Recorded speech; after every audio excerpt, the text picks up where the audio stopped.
ఒక చిన్న పట్టణంలో రంగయ్య అనే వృద్ధ మేస్త్రి ఉండేవాడు. ఆయన 40 సంవత్సరాలపాటు ఎంతో నిజాయితీగా, శ్రద్ధగా ఇల్లు కట్టేవాడు. ఆయన ఇల్లు కట్టాడంటే వేలెత్తి చూపించేటట్టు ఉండదు. అంత బలంగా, అందంగా ఉండేవి. కాలం గడిచింది. రంగయ్య వృద్ధుడయ్యాడు. శరీరం బలహీనమైంది.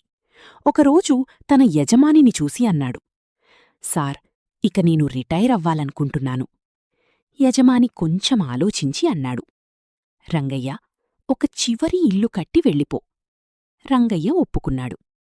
కాని ఈసారి అతని మనస్సులో ఆసక్తి లేదు. ఇది చివరి పని, అంత శ్రద్ధ ఎందుకు అనుకున్నాడు. అతను నాసిరకం సామగ్రిని ఉపయోగిస్తూ కొలతల్లో నిర్లక్ష్యం చూపించి పనిని త్వరగా ముగించేశాడు. కొన్ని రోజులకి ఇల్లు పూర్తయింది. బయటికి బాగానే కనిపించింది, కాని లోపల బలహీనంగా ఉంది. యజమాని వచ్చి చూసి చిరునవ్వు చిందించాడు. ఆ తర్వాత ఒక తాళం తీసి రంగయ్య చేతిలో పెట్టాడు. ఇది నీకోసం నా బహుమతి.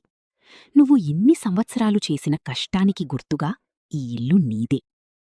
అది విని రంగయ్య షాకయ్యాడు. ఆయన కళ్లల్లో నీళ్లొచ్చాయి.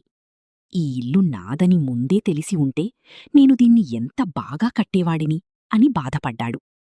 అప్పుడతనికి ఒక గొప్ప నిజమర్థమైంది. మన జీవితాన్ని మనమే నిర్మించుకుంటాం. ప్రతిరోజూ చేసే పని, ప్రతి చిన్న ప్రయత్నం మన భవిష్యత్తు. ఒక ఇల్లు అయితే మనం చేసే ప్రతి పని ఒక ఇటుకలాంటిది. ఈరోజు నువ్వు చేసే పని నీ రేపటి జీవితాన్ని నిర్మిస్తుంది.